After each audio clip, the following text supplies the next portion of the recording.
Before we get straight into the podcast, I just want to give a huge shout out to our sponsors, D Kirby GAA Star. Declan Kirby GAA Star Championship Journey. It's a series of GAA team children's books written by primary school teacher and GAA coach Michael Egan. You can check it out in the link in the description down below, of course, as well. Follow the trials and tribulations of Declan Kirby and his team at Smith Green Gaelic Football Club, recently formed but promising GAA team. The book is now available in Eason's and all good bookshops, so check it out in the description down below, and let's get straight into it. Welcome back to GAA Fan TV. My name is Aaron. I'm delighted to be joined here today by Matthew Hurley from GAA Statsman Podcast to review this weekend's hurling action, of course, across Division 1A, 1B, 2A and 2B.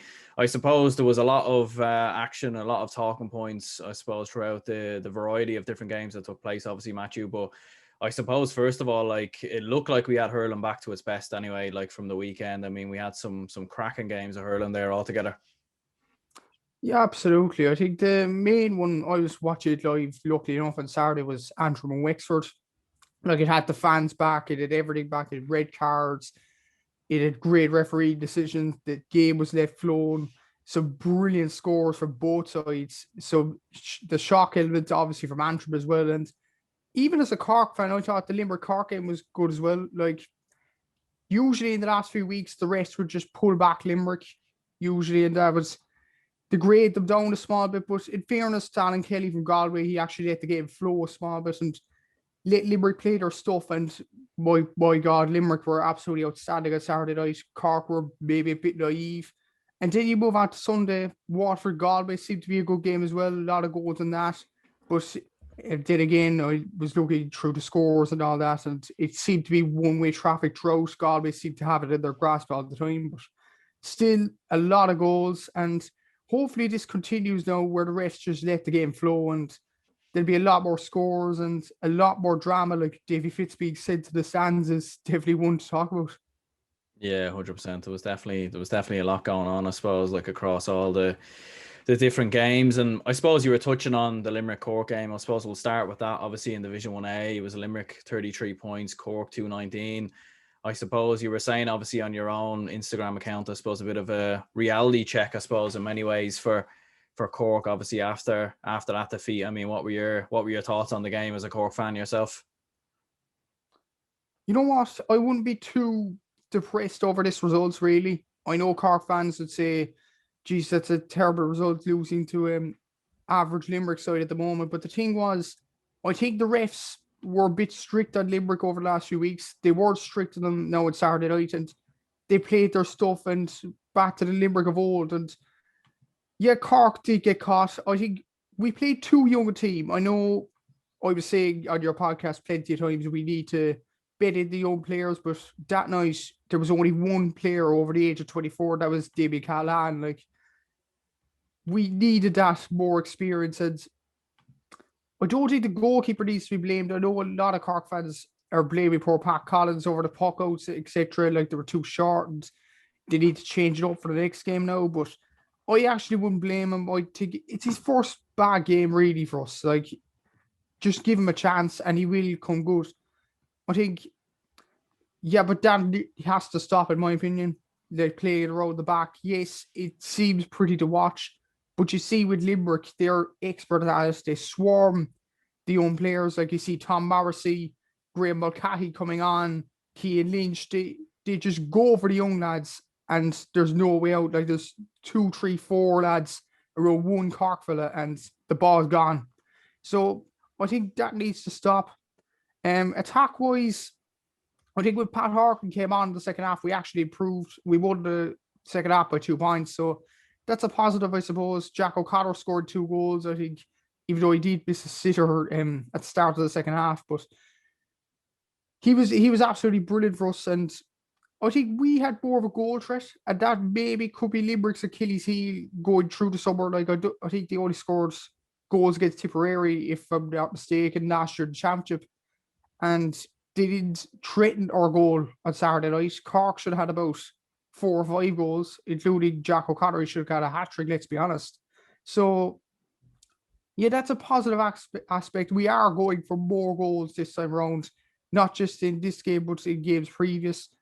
But I thought Limerick were the much better side. We'll see the much better Limerick side over the next few weeks now. And I suppose next week it wouldn't matter a jot to Limerick because they can't get first place now. Westmeath are the same, but they can't avoid relegation. So it's a bit of a dead rubber that game next week. But Limerick Hurling could be back, but the real game now is the Munster Championship semi-final on the 3rd of July. That'll be the huge test for Cork to see where Kieran Kingston has brought these young players and to what level he's brought them to contest for an All-Ireland possibly. But as I said, yeah, Limerick were the much better team and no complaints really.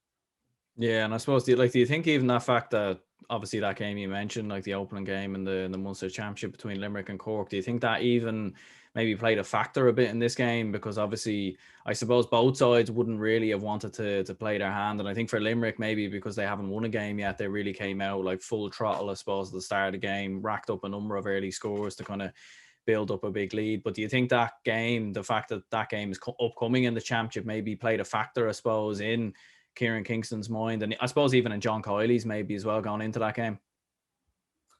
I think it did, definitely, yeah. Look, I think Cork are outstanding during the last 3 weeks in the league, but Championship is the main thing. Like, you know, if you can't perform a Championship a bit like, I suppose, a football example, a bit like Kerry last year, they topped the league, they robbed the league, and then in the Championship they lose to Cork and the season's over. Like, the Championship is more important to the league, in my opinion. I think in the other person's opinion as well. So I think Kieran would have definitely planned for the Championship, given maybe the team selection was a clue to that.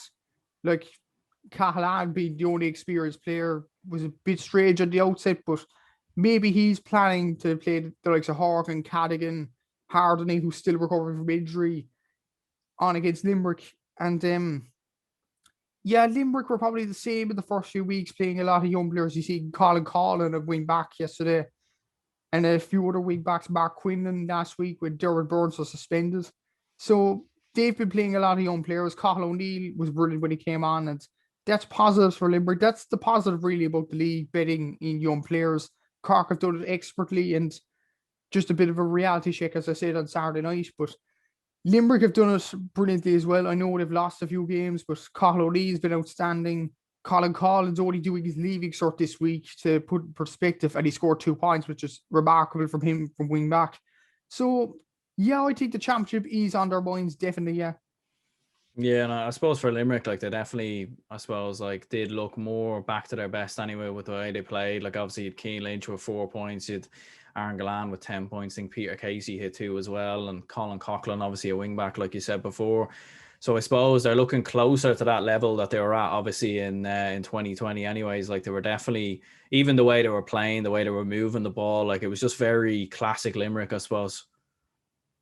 It was, yeah. And the thing was that got me was the swarming around the Cork players, and then we'd see the real Limerick here. And I suppose they were caught a few times for that over the last few weeks, which infuriated me, to be honest. I know I'm a Cork fan, and I don't really want to see Limerick do that well, but look, it's a joy to watch Limerick just putting so much effort into swarming a player around and then winning the ball back in an instant from a puck out. And maybe it's also a lesson for the likes of Galway or Waterford or Kilkenny to chase it back, not to puck the ball short against Limerick, because Cork did it on Saturday night, and I don't know how many times they got punished for it.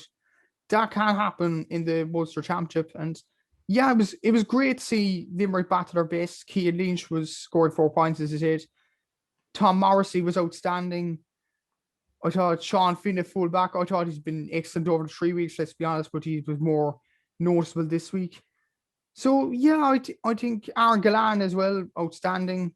Even Graham Mulcahy coming on, got involved in a few hits and belts and all that. And I suppose Peter Casey at corner forward, Pat Ryan played well.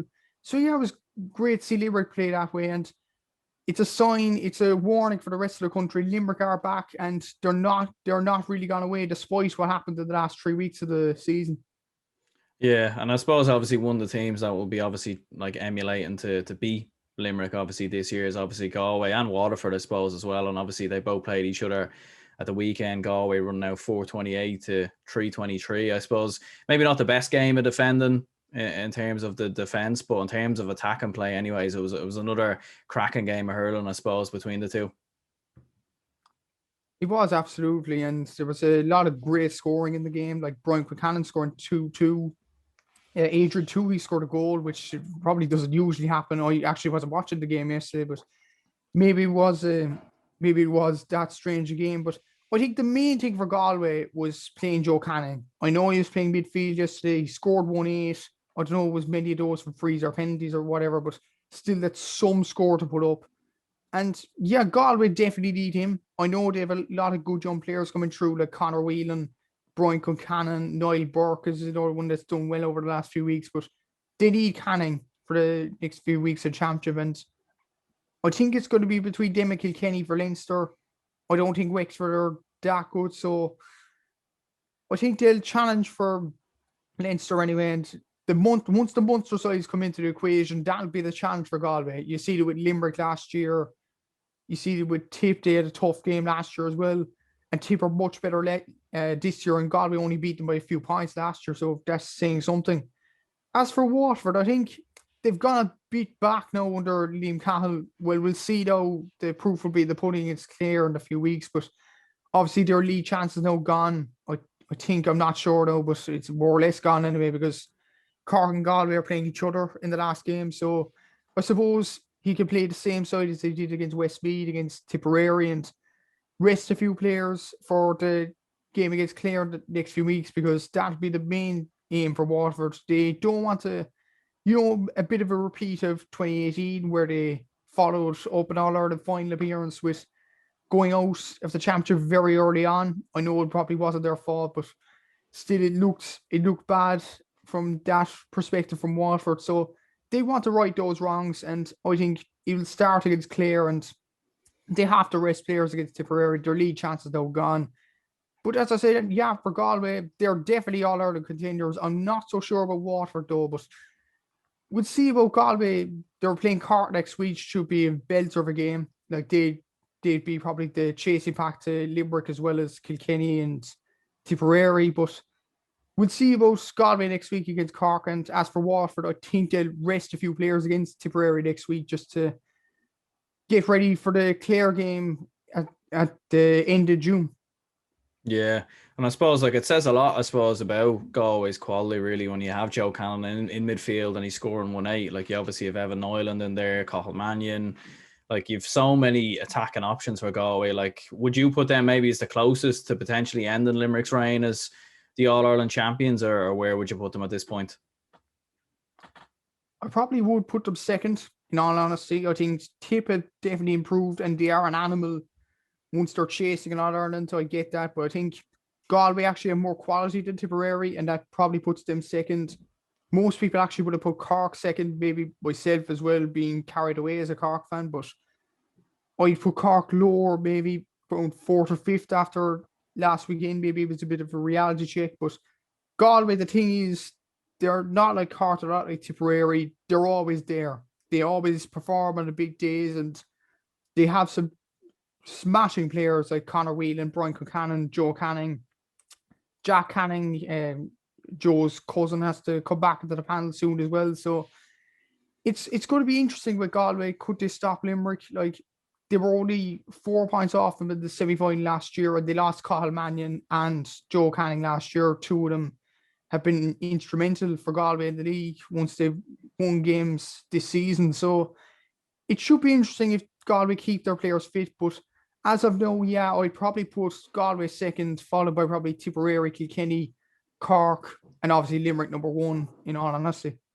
Yeah, and I suppose for Waterford, like they showed a lot of positive signs, obviously in the Limerick win, and I really liked Desi Hutchinson's goal actually against Galway. I thought it was a brilliantly taken catch and then a brilliant finish as well. Like I suppose they're looking closer to the 2020 form, but like you said, I suppose the main thing really is just to be competitive, build momentum, because the last thing they want obviously is a repeat of what happened in 2018 after the 2017 All-Ireland final, because it does seem like when you look through Waterford's history, anytime they kind of seem to make an All-Ireland final and kind of come so close to ending that way, they seem to kind of go backwards the next couple of years. So I suppose that's the main thing now, really just building consistency and momentum, I suppose, for Waterford. Yeah, absolutely it is. And I suppose looking at their last few All-Ireland final appearances, you are right. I suppose 08, the run up in 09 wasn't that impressive. They got hammered by Kilkenny in the semi-finals. And then obviously the 18, I know they had a lot of injuries that year. Like I think Brendan Cummins quoted that year, I remember it well. If they had ducks that drown, it was just a terrible year all around for Waterford. And hopefully for their sake, it probably won't happen again. It probably won't, be honest. I think they're much more, physically fit than they were in 2018, for example. And I think they will go back this year. There's no doubt about that. I don't think they'll reach another the final. Not like Cork are in form now. Well, we'll see now the next few weeks after that debacle against Limerick. Galway are in form. Kilkenny, Galway, and even you look at Antrim coming up. Like Antrim, look at them. They could easily beat Waterford on their day as well in Corrigan Park or somewhere. So yeah, it's going to be a tough year in my opinion for Waterford. Like I actually have relations from Waterford, so I actually want them to do well enough in the hurling championship, but it will be very tough for them. Like Liam Cahill is a very good coach. I think they should stick with him despite, what season they might have in the long run. But as I said, it's going to be a really tough year for Waterford, and it might be a reality check for them.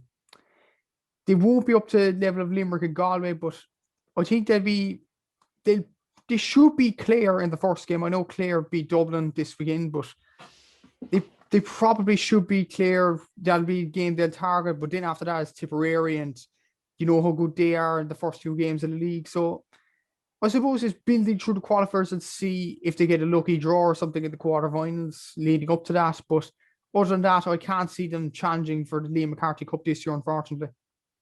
Yeah, I suppose it's going to be very competitive for Waterford. Like obviously, it's very like hurling is very competitive at the moment. You've seen that with Antrim as well, and there's just so many teams to compete with. It's not like football where you have maybe one or two or three top teams.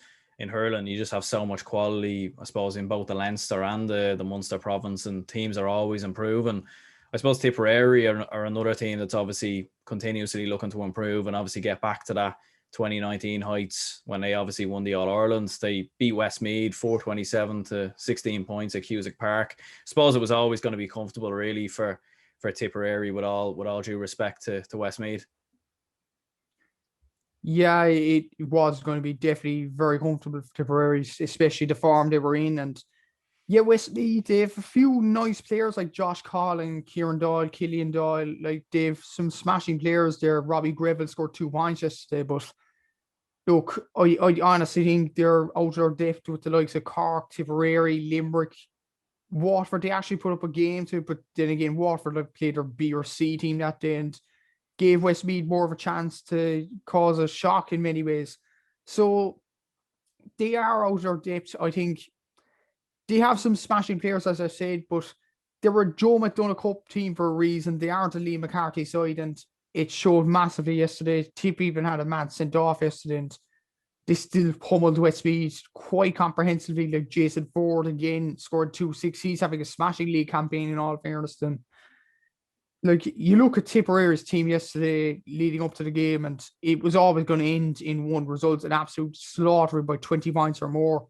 Like you look at the team, Shamie Cannon, Jason Ford, John McGrath, Dan McCormick there as well, Noel McGrath. So it was always going to end really tears for Westmeath, but I suppose they could play a second team now against Limerick. As I said, in a dead rubber, both teams have nothing to play for. And they could relax for the relegation playoff incoming against Laois in the next few weeks. Like they do have a realistic chance of beating Laois. There's some, as I said, smashing players in Westmeath, and I think they've actually performed more positively than Laois over the last few weeks. So I think Westmeath might have the advantage there, but we'll have to wait and see. And yeah, I actually hope Westmeath stay up. They've actually performed above expectations, especially against Waterford and in stages against Cork. Like they were unlucky. Two of their best players, David Glennon and Niall O'Brien, went off injured, and Cork ended up scoring 7 goals and finishing the game as a contest. So honestly, I wish Westmeath the best of luck against Laois in the relegation playoff, but I would suspect they'll play probably a second string team against Limerick next week.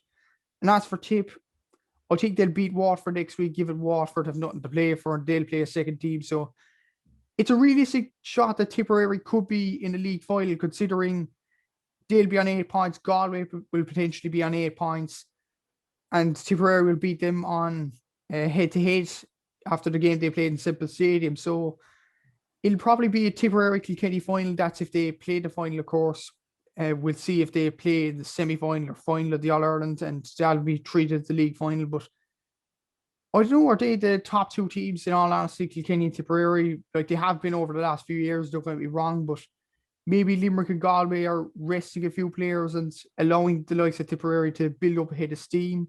We'll have to wait and see over the next few weeks. But as for yesterday, a good bit for Tipperary, but expected at the same time, really. Yeah, because I suppose a lot of teams have really been trying different things out, trying different players out, a lot of the younger lads, underage players. But Tipperary in general, I suppose they've been sticking to the core in many ways, with the likes of Noel McGrath and John McGrath, and obviously it's Shamie Callan who came back in, Jason Ford as well. Have you been surprised that Tipperary haven't even played maybe more of some of their underage players coming through at the moment? Because obviously they won the under-20 All-Ireland, I think, in 2019. So I suppose, have you been surprised that they haven't brought through some more younger players and maybe tested a few things out? Or do you think Liam Sheedy's maybe being a bit too loyal, I suppose, to the crop that I suppose won them the All-Ireland in 2019 at senior level? It's an interesting viewpoint, yeah. And I don't think they're playing young players as much as most people would have liked. Like against Westmeath, they played most experienced players, which I thought was a bit strange, in all honesty, playing the likes of Noel McGrath, Shamie Cannon in a game against, with all due respect, no, against Westmeath. Like I would have thought Jake Morris or even Owen Connolly would have got a bit more game time there. Brian Armands, a few of them younger lads, like I thought they would rise up through the ranks. In fairness, a few young players have risen up through the ranks and played very well this season. Like Paddy Cadell has been outstanding, in all honesty. Mark Kehoe is another guy I think needs to be playing more. He is definitely huge potential. He's been very good with UCC and Tipperary underage over the last few years. So I would have thought he'd play more. But yeah, I'm actually very surprised that you mentioned that actually they play mostly older players, and maybe he's sticking to the older guard. Maybe it's a better to be safe than sorry pick for Liam Sheedy playing the likes of Noah McGrath. But we'll have to see if it pays dividends over the next few weeks, I suppose. Like they play Waterford or Clare, the championship. It'd be interesting to see what side they play against Waterford in the league next weekend.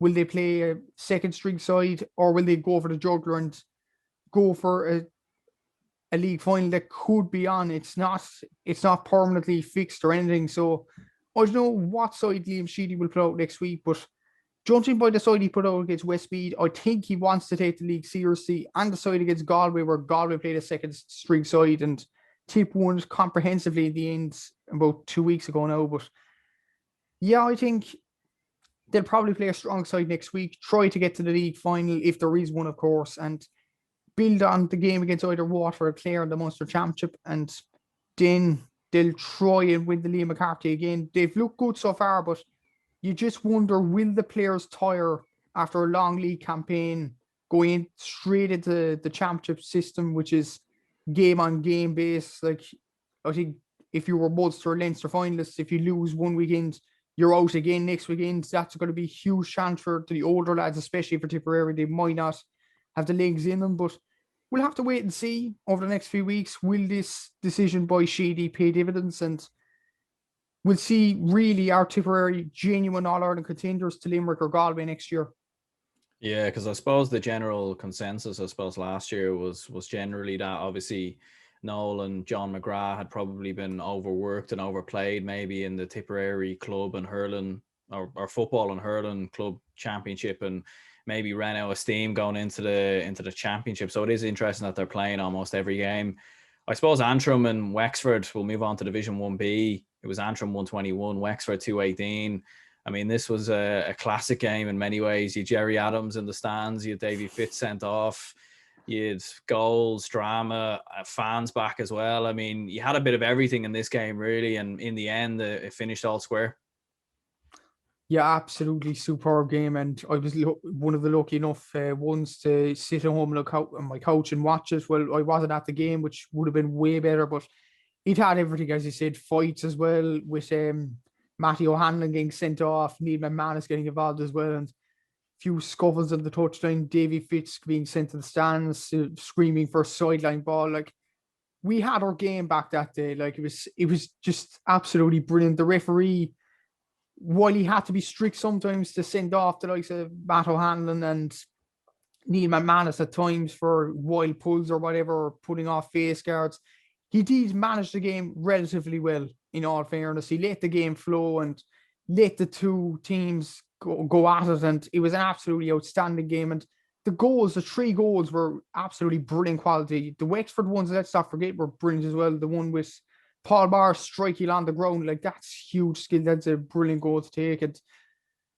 yeah, I don't know about Davy Fitz comments with Darren Gleeson might cause a bit of fire there, but look, it was an absolutely outstanding game, as you said. It had goalkeeper scoring as well. I think Mark Fanning scored a point as well, and Antrim coming back into it. And in all fairness, Antrim deserve to stay up. They've been absolutely brilliant in Division 1B. They've been a breath of fresh air.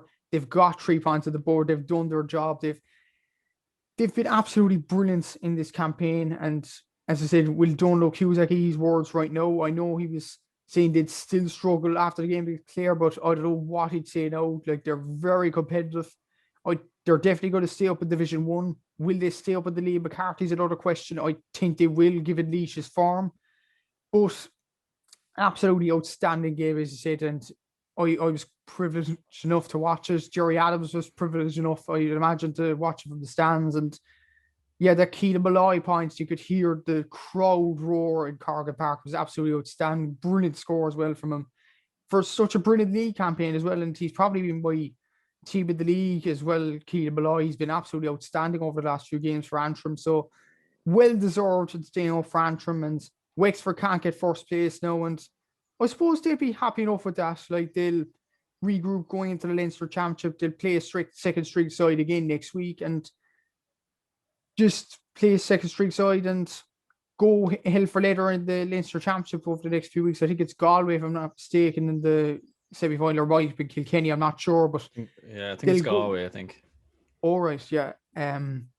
That's actually going to be an interesting game. We'll see how Galway develop and all that, but yeah, we'll see how Wexford develop as well. They haven't been the best over the campaign, but we see the real best of them in the first half. What quality they do have, like Lee Chin, Rory O'Connor, Jack O'Connor, when he came on, absolutely brilliant players. And Wexford should be doing a lot better, but they'll take the draw, and Antrim will take it with open hands anyway. And they're staying up in Division 1, and fair play to Antrim. They've, as I said, been a breath of fresh air in Division 1 this season.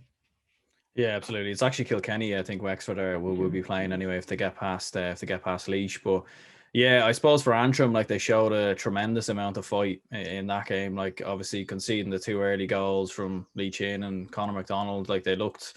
You would have imagined from there that Wexford's experience would have been able to see the game out. But I suppose for Antrim, once again at Corrigan Park, they seem to be really using that stadium, really using that home advantage to their absolute best, and continuously fighting back. And you even seen, like, Neil McManus at one stage, like, although he probably should have been sent off earlier, like, he was really getting in the faces of some of the Wexford lads, like, really putting it up to them. And I suppose they've showed some fight altogether, and they're definitely a team to keep a close eye on now for the next couple of years in hurling.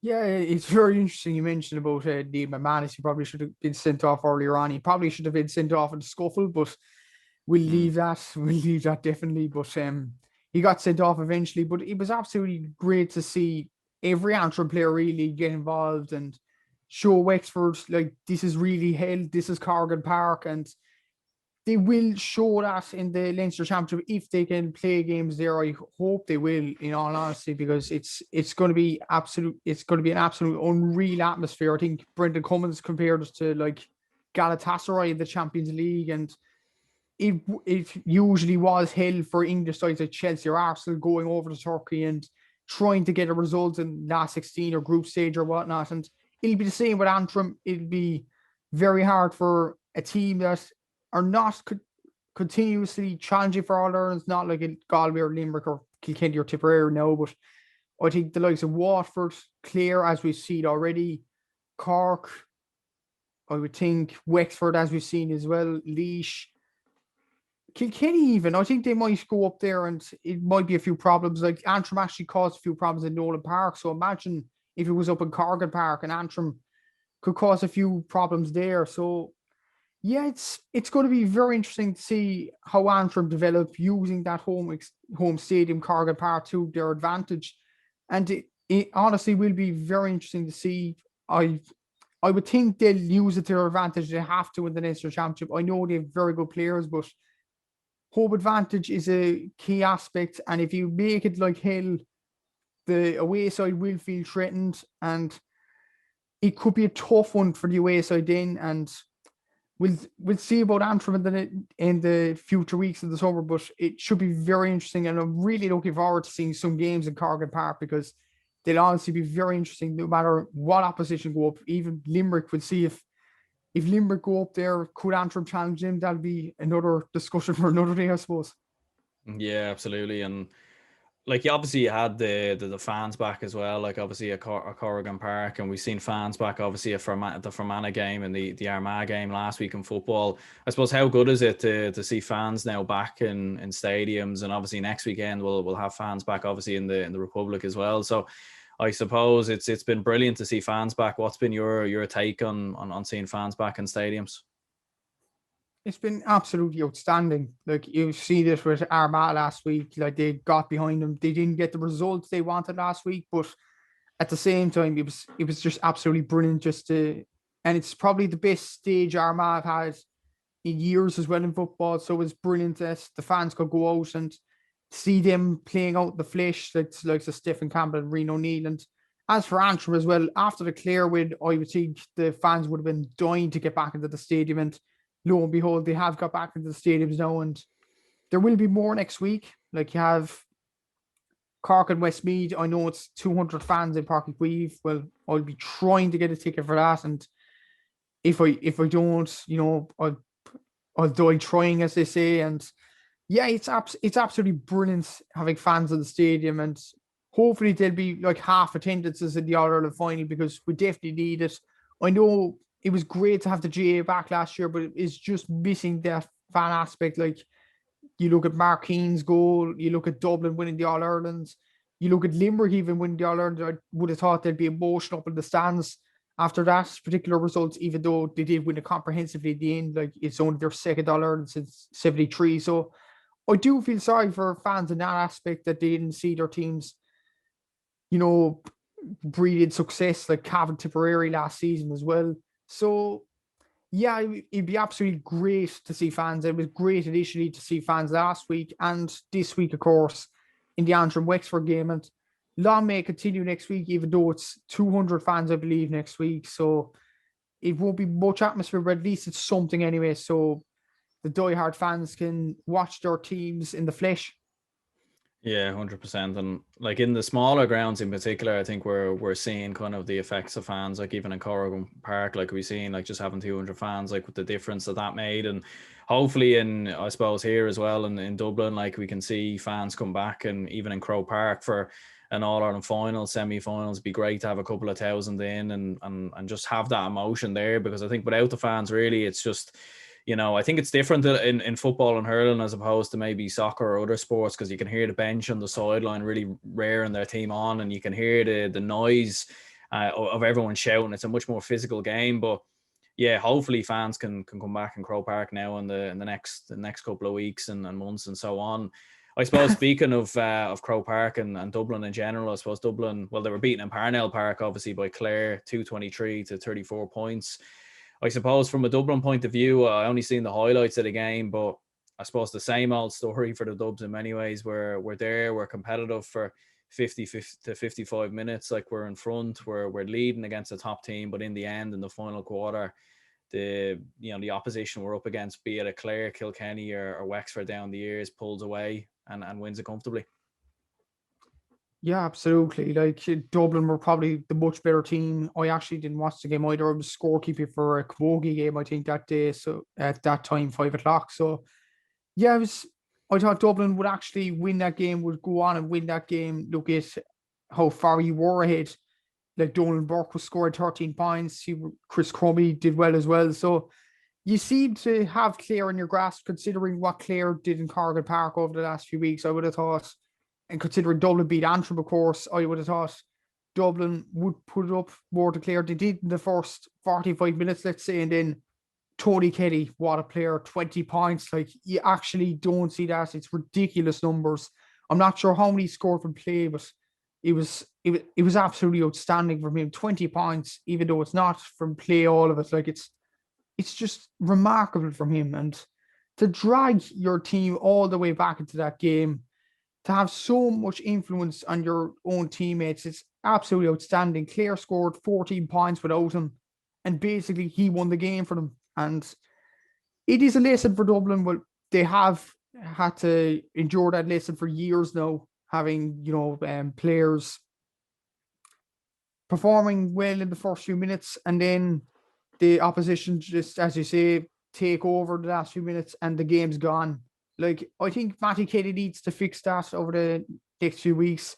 I thought he fixed it somewhat last year after their performance against Laois, and then coming back to the game against Kilkenny, but then against Cork, he actually got hammered in. And then the same this year, Kilkenny, Clare. I know there were decent performances, but they weren't up to a level of either Clare or Waterford or Cork. That'll be the worrying aspect for Matty Kenny in Dublin. But I suppose scoring 223 is actually decent enough, I suppose, but obviously not the winning of the game that Dublin wanted. So you'll move on to next week, probably play a second string side, and then go on to Antrim in the Leinster Championship and try and win that. Like, that would be no easy game either, given Antrim's performances in the league. So look, it's, as you say, it's the same old story with Dublin. They can't close games out, and they'll be aiming towards the Antrim game because it'll be way tougher than Dublin would have thought, especially at the start of the year. Yeah, absolutely. And I'm thinking the Dublin Antrim game in the league, I don't think Antrim are really at 100% that day, whether they have their eyes maybe on the potential Leinster Championship game. It's definitely going to be interesting. And yeah, from a Dublin point of view, like, definitely with Donald Burke, he's a top class hurler. And I suppose there were positives with the fact that you'd Ronan Hayes and Keane Boland who've started to score more and start to contribute more. So there's more than just Donald Burke at the moment, which is good. But for Clare, they definitely showed the fight required. I suppose there's been a lot of questions over Clare, obviously, in recent weeks and months. And after being beaten by Antrim and beaten by Wexford, you were wondering, is that fight still there? Is it in a Clare side? But they showed it in this game, to be fair to them, that coming back, getting the victory. And I suppose, where would you even put them in terms of challenging for an All-Ireland? Like, I suppose they're probably behind a good few counties, but when you have players like Tony Kelly and Aidan McCarthy, I mean, I suppose you always have a chance. You do have a chance, yeah. Like, especially if you have a top class player like Tony Kelly. Like, in my opinion, he's the best player in Ireland available at the moment, and Clare have him at their disposal. But as regards where would I put him, I would think I'd put him around 7th or 8th, in all honesty. I know Tony Kenny's absolutely outstanding, don't get me wrong, but I think they're a bit behind Galway, Cork, Tipperary, Kilkenny, Wexford, I suppose. Wexford and Waterford, Clare, between that cohort. Maybe Dublin might be in that cohort as well. They'd be probably the chasing pack for a quarter-final or semi-final, and then you have the top 5. Maybe I'd say Cork for semi-final, and then the top 4, Tipperary, Kilkenny, Limerick, Galway, chasing the Liam McCarthy Cup. In my opinion, Cork might be a bit behind them after last Saturday. But as regards where I could put Clare, I'd put them around, I would say around 7th or 8th. I think Waterford are still 6th, given their other final appearance last season. I'd probably put them 8th, probably Wexford 7th, given Wexford have quality players all over the park. Not just one player like a Leachin or Rory O'Connor, like Clare. Yes, Shane O'Donnell's a decent player, but Tony Kelly is the beating heart of that team. And without him, Clare would be screwed, in all honesty. So, looking at, the fact they're a one-man team, I'd probably put Clare 7th or 8th, but they would be too far away from like a quarterfinal or semi-final if they get lucky in the draw in the championship. Yeah, and moving on from that, you had Kilkenny 129, Laois 22 points. Comprehensive in the end for Kilkenny, a 10-point victory. You had no TJ Reid on the pitch and a 100% winning record. I think they're the only team across Division 1A and 1B to have a 100% winning record. So I suppose it's looking good for Kilkenny at the moment anyways. It's looking good, yeah, all going well, and they're top Division 1B, which was their aim at the start of the year, and they're in for possibly final against probably their old rivals, Tipperary. It could be Cork, maybe it could be Galway, but we'll see if that game even gets played. But fair play to Kilkenny, they've topped the group. I know Clare, Wexford have been a bit inconsistent this year, getting poor results against Antrim. Dublin got a good result against Antrim, but then got poor results against Clare, etc. So I think Brian Cody bringing in a new style of play, a bit like Cork with the sharp puck passing around the back, and it seems to be working. But I think this is probably more of a an easy division than Division 1A, excuse me. Like you have the likes of Limerick, Galway, Tipperary, Cork, Waterford going hell for leather every week. And in this group, you really have Kilkenny, and then you have inconsistent sides like the likes of Wexford, Clare, Dublin, and then you have Antrim and Laois, obviously. So I don't think it's that much of a chance for Kilkenny to finish top, but fair play to them all the same. But I was hearing anyway, Laois were actually closer than people thought, but that's a side anyway. Kilkenny can't do without TJ Reid. They aren't as reliant on him as Clare are on Tony Kelly, for example, but he is a huge player and he needs to be fit for Kilkenny to challenge for silverware towards the end of the year. And yeah, I think they're genuine All-Ireland contenders, but I don't think they've played a Limerick or Galway, Tipperary. That'll be the challenge for Kilkenny. They won't play a Galway until the Leinster final this year, so that will be a challenge playing, top opposition before playing the likes of Limerick or Tip. So yeah, they've topped the group and fair play to them, but the tougher tests lie ahead, definitely. Yeah, and I suppose for Laois, it's relegation looming in many ways. I mean, they'll play Westmeath in a relegation playoff, but I think obviously without Eddie Brennan there and all the changes with Laois, I suppose, and Hurling obviously in the past year, it's going to be very hard to see how they avoid relegation from this point. It's you might think so, yeah, given their form and that, etc. But the thing is, Westmeath got a few beatings in Division 1A off the likes of Cork and Limerick and Galway. That might seep in psychologically in that team, and it might be a downer for them. They might get a less of a beat against Limerick going into the next relegation playoff because Limerick might play a second string side. But I suppose Laois haven't been losing that comprehensively, and I think maybe that could be a factor going into the game. They gain more confidence going into games. Like it'll be even Steven in many ways as well because both sides are at 0 points despite the beatings. And the thing is, I think Laois should do enough. Like they're Liam McCarthy Cup, Westmeath or Joe McDonagh. But then again, I actually wouldn't be surprised if Westmeath beat Laois, given Westmeath actually performed better than Laois despite the beatings. But those beatings, like 7 goals conceded against Cork, 6 against Galway, like those sort of beatings will take a huge toll on the team. They might downgrade the confidence of a side. We'll never know, no, but it'll be a tough game. It will be a cracker of a game for both sides to stay in Division 1. But if I was to tip someone right now, I'd probably go with Laois because I think they've more experience over the last few years. But then again, I actually would be surprised if Westmeath beat them in a few weeks' time. Yeah, I'd probably give Laois the edge as well. I think Westmeath have better individual hurlers, maybe with the likes of Killian Doyle, but I think Laois probably with that experience over the past couple of seasons probably should get the victory, but it will be interesting to see how it does go. I suppose a team that will be taking Laois's place or Westmeath's place is Offaly in Division 2A. They beat down 525 to 119. Like looking at Offaly, like 4 wins from 4, they've scored 12 goals and 103 points in their 4 games, a score difference of plus 67. It's looking like Offaly are back on the rise at the moment. It's early days yet, but it's looking good for Offaly at the moment. It's absolutely looking superb for Offaly. Like they have a good few scores around the team now. Like Owen Cahill stepping up this year in fairness to the league. He scored 111 the last day. Brian Duignan, I think he's related to Michael. He scored a goal as well, youngster. Liam Langton scored 2 goals yesterday. So they are doing absolutely brilliant scoring goals all over the field, corner forward, wing forward, like Brian Doyle was wing forward. So yeah, Offaly, they're on the way back, and it's great to see because we need, like, a historic team like Offaly challenging for the Liam McCarthy Cup sooner rather than later. Like we've seen it with Antrim, a historic side. They've done well over the last few games, and I think Offaly will do well in Division 1 likewise. I think it might be time for either Westmeath or Laois, whoever does win that relegation playoff, to go down. Like, I think Offaly are better sides than them. So it actually will be very interesting to see how Offaly develop in Division 1. They've trashed nearly everybody, like against Kerry. We see glimpses of Kerry in the Joe McDonagh Cup, of course, and Offaly swatted them aside with ease.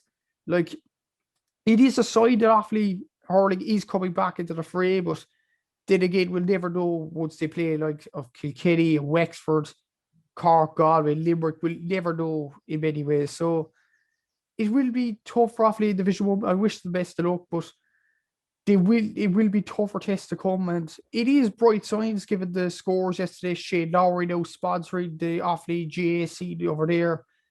And Michael Findlay doing an absolutely outstanding job, a bit like Eddie Brennan with Laois, bringing that expertise from all Ireland campaigns gone by. So things are looking up for Offaly. The sky's the limit, and hopefully they will be back in the Liam McCarthy. It will be a long road now. They'll be in the Christy Ring Cup this year. They should win that, in all honesty, given the form in the league. So, and then they'll go to Joe McDonagh Cup. I think that'll be an aim to win that as well. So it'll be a long project over the next few years, but it seems to be, looking at the results, looking at the points difference, looking at the young players they're betting in, and looking at the manager, of course, in Mick Findlay, Offaly seem to be on the way back, and it's absolutely brilliant for the county because, as well as the footballers doing so well, the county definitely needs a lift over the last few traumatic years they've had.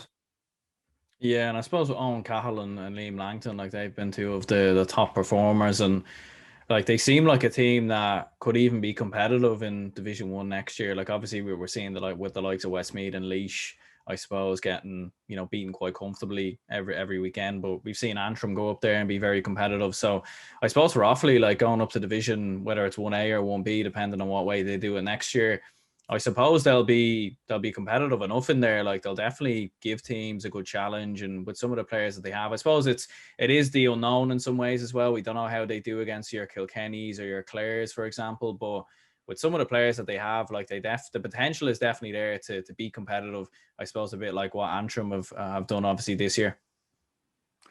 Yeah, absolutely. The potential is definitely there, and they do have young players coming up. Like if I'm not mistaken, they actually did well against Dublin in under 20 or minor over the last few years. They did well against the likes of Kilkenny and Wexford. So the potential is there. Like Offaly is a hurling county.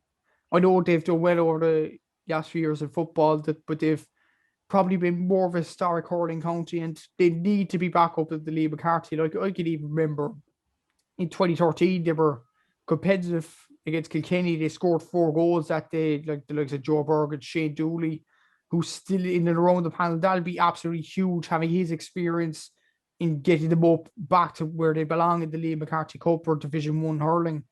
So it's great to have experienced players. Their centre back, I forget his name now. He's Ben Keneally, I think is his name. He's a very experienced player. You have Shea Dooley, experienced. So it's very key to have them experienced players around the dressing room. And you see with Antrim, obviously with Neil McManus, a few of those lads, to have that experience around the dressing room to drive on these young lads from overachieving in many ways, underage sides, it can be dividends to you in the long run. So best of luck to Offaly, as I said, and their younger players will learn a lot from the likes of Dooley and Keneally over the next few years, and of course from Mick Findlay, who's an absolutely outstanding manager, proves to be so far. Yeah, and it's kind of mad in many ways as well that they're a Christy Ring Cup team, because I think if you had them in the Joe McDonagh Cup, I suppose a lot of people would have had them as probably the favourites, and there's probably teams like Kerry and Westmeath who are looking at their Joe McDonagh Cup campaign and saying, it's a good thing that Offaly aren't here because it gives them a bigger chance of promotion. So I suppose though at the same time you can't forget, like, Offaly are a Christy Ring Cup team for a reason. It's not like they've just been relegated there. They were there last year there was two teams that got promoted from the Joe McDonagh Cup. One of them was down. The Offaly beat quite convincingly, and the other one was Kildare, who we'll touch on in a moment. They're obviously playing in a division below. So I suppose it is mad that they're in the Christy Ring Cup, but I suppose there is still a bit of reality check needed for Offaly in some ways, because there's still a long way to go to get back to those levels, like you said, in 2013 and years gone by. Yeah, absolutely. And I think those experienced players that I mentioned will help them along in doing that, in achieving that aim. And as you said, it's very interesting, the Joe McDonagh Cup. Like, I think someone mentioned in my story on Instagram, Kerry are favourites for the Joe McDonagh Cup. And honestly, I can't see why not. Like, Westmeath getting so many beatings in Division 1A, that might pay. It'd be bad for their confidence. I think Carlo have been underperforming. I know there's been some good, underage developments of Carlo, and I had Marty Kavanagh on the podcast over the last 2 weeks, and they seem to be going in the right direction with Tom Mullally coming in as manager, but it doesn't seem to be. They lost to Down over the last few weeks. They've been struggling in the league, so probably the Joe McDonagh Cup. I think Kerry and Westmeath would be looking at that opportunity, and even Kildare as well. I think they aren't the Joe McDonagh Cup. I think, like, some sides haven't been promoted, so I don't know. Are they the Joe McDonagh Cup this year, Kildare? I think they are, yeah, because they beat Down, I think, in the Christy Ring Cup final last year. So I'm pretty sure Kildare and Down are both promoted. Jeez.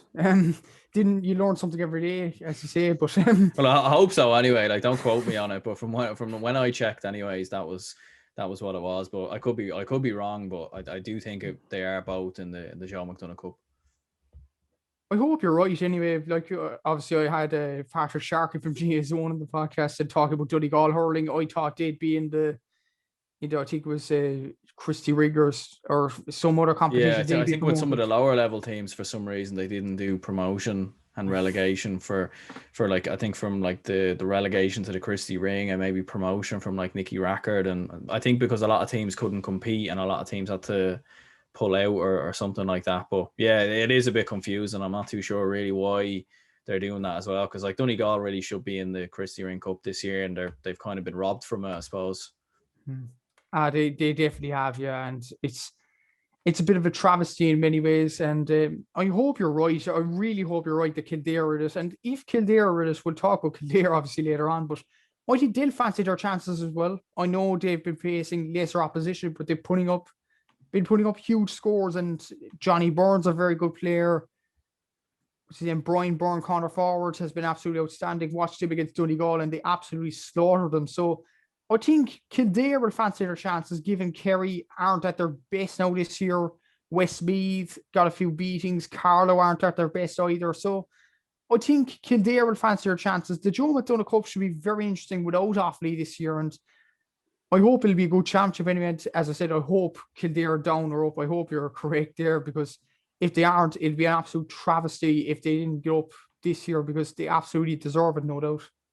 Yeah, absolutely. I've just Googled it there anyway, and they definitely are in the Joe McDonagh Cup anyway. So, so that's good for them anyways. And I suppose for Carlo, they got a big win obviously over Meath, 528 to 17 points. It's been a weird one for Carlo. We were just touching on them there, like obviously when you had Marty Kavanagh on the podcast, like, there's been a few unconvincing performances, I suppose I should say, but this was a good one. Like, Meath are definitely a competitive team to some extent, and I suppose Carlo gave them a good beating in this game.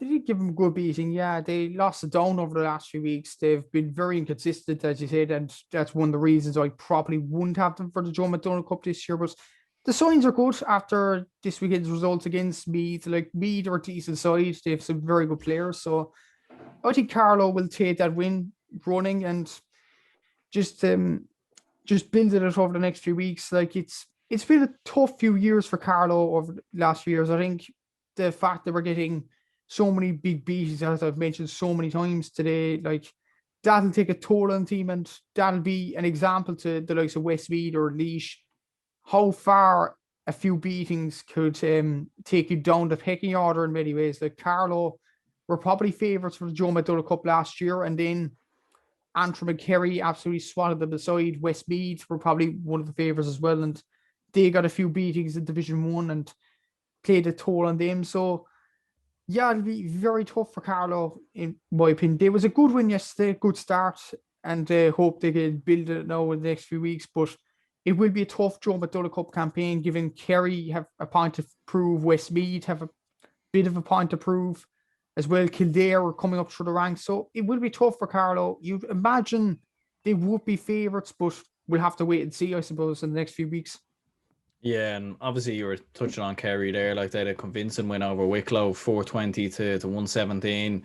And certainly for Kerry, like you'd have to feel they're probably the favourites for the Joe McDonagh. I actually have the group tables here as well, and they're going to be in a group with Down and Meath because they're actually splitting the groups this year. So I suppose Kerry are like well placed for that Joe McDonagh. And although they won't get the promotion, unfortunately, obviously we haven't lost to Offaly earlier in the year, I suppose they are kind of trending in the right direction at the moment anyways. They are, yeah. And you mentioned that split group. That'll probably suit Kerry more because they'd probably beat those two teams. No disrespect to beating Down, but Kerry should beat those, having reached the Joe McDonagh Cup final last year. And they get to avoid the likes of Westmeath or Carlow or Kildare on form. I suppose that's the other group, is it? If it is, yeah, that's the other group, yeah. Jeez, that's an absolute group of death there, but we'll have to see over the next few weeks. But that'll play to Kerry's advantage being in that group, and it'll give them more of a chance for reaching a semi or final in the Joe McDonagh Cup, and maybe it'll ease them into one of those huge games, and that'll be a lead up to the Lee McCarthy Cup. Whereas the other side, we've seen it so many times in other sports like soccer, the Euros in 2016. The easier side could suit a side more than the harder side, because the harder side, the team coming out of that could have been coming out of massive games, some huge belts and tough games, and all that. You see this in Euro 2016 with Portugal. They went through with easy side with the likes of Wales and Croatia, and then you had France on the other side with Germany, etc. And they didn't get beaten in the final by Portugal. No one expected it. So it might be the same with Kerry, I would think, and that'll definitely play their advantage. It was another good win yesterday, another big beating. Shane Conway is doing well, Mikey Boyle, a few of them players, Jason Diggins at wing back. So, yeah, signs are good for Kerry. And look at that Joe McDonagh Cup. They will target the Joe McDonagh Cup this year. And seeing as Offaly aren't in it, it'll be a huge opportunity for Kerry. If they don't go up this year, I'm not sure when they'll go up, to be honest. So it will be a crucial year for Kerry, definitely in the league, if they play a league final or something, and the Joe McDonagh Cup, of course.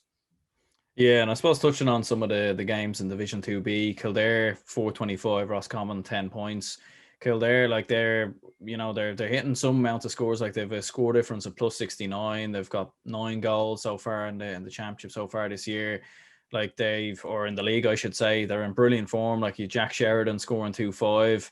And I suppose obviously they've sealed their promotion pretty much at this point to Division 2A. So like they're an outside bet for a Joe McDonagh. It's going to be tough for them with Carlow and Westmeath in their group, but they're certainly going to be an interesting team to keep an eye on now.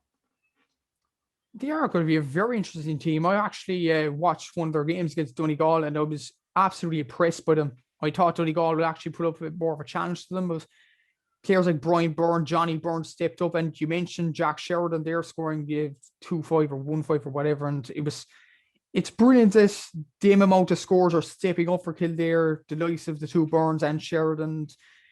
That can only be, an advantage for Kildare going into future games, because let's face it, like that'll be probably the Achilles heel for many sides of the Joe McDonagh Cup. We see Westmeath leak so many scores, Carlow leak so many scores even against Down, Kerry leak so many scores against Offaly. So that'll probably be their Achilles heel, and Kildare definitely have the attackers to punish them, and it will be a tough game for any Carlow or Westmeath. You'd probably expect them to get through the games, but I think Kildare will definitely put up a challenge with them players on form. And Kildare hurling, judging by where they were a couple of years ago, they weren't really seen as a Christy Ring Cup team. They've done absolutely outstanding to get to the level that they are right now, and best of luck to them anyway, because they have some smashy players in them forwards. And Johnny Byrne quitting football and going to hurling, that's a huge plus for Kildare, and he's a mainstay in that for centre forward for Kildare. So best of luck to them, as I said, and I think they'll definitely put it up to the likes of Carlow or Westmeath or even Kerry in the next few weeks. Yeah, and the other game, you had Derry 322, Donegal 321, I suppose, in a local derby in many ways. Derry in the end getting the better of Donegal, I suppose. You obviously watched Donegal. I watched that game as well against Kildare. So it was interesting because Derry were kind of trending more towards relegation. I think they would have stayed up anyway with Roscommon being in there. But a big win for Derry, I suppose, over their rivals 322 to 321. Huge win, yeah. And Donegal seem to be kind of struggling in this. Like, they probably had their best year last year beating Mayo. And well done to them for that. But getting a huge beating off Kildare and just being beaten in a cracker of a game, it seemed, there against Derry, their local rivals. But Derry have some smashing players. Like, I don't know, Derry probably should be challenging for Christy Ring's places more than Kildare. And honestly, look at their players they have, like the likes of Cormac Doherty there, Schlott Neil doing so well over the last few years. So I think Derry should be challenging more, but it's a step in the right direction. They got the win they needed yesterday, and fair play to them. As for Donegal, maybe it's a bit of crashing that back down to earth for them. We'll see over the next few weeks in whatever competition in hurling they play in. It'll be tough for Donegal, in my opinion, this year, given their performance against Kildare was a bit lackluster, in all honesty. But fair play to Derry for winning that game, and they definitely have the players to challenge a Christy Ring Cup team down the line, or even challenge for a place in the Christy Ring Cup over the next few years. Absolutely, yeah. Like, it'll be interesting to keep an eye on Derry, and I suppose Derry's always an exciting county, like with football and hurling. Like, they've an exciting project going on there at the moment, and it'd be great to see them maybe, I suppose, for Ulster in general, even the likes of Down as well, like in Donegal, I suppose, get up there and make Ulster hurling just a bit more competitive. But yeah, cheers anyway, Matthew, for coming on. I suppose we'll wrap this up here. I was obviously on your podcast on Friday last week as well, so I'll link down your podcast down below for anyone to check it out. And yeah, cheers for coming on. Thanks very much, Aaron. Much appreciated for talking about the hurling action this weekend.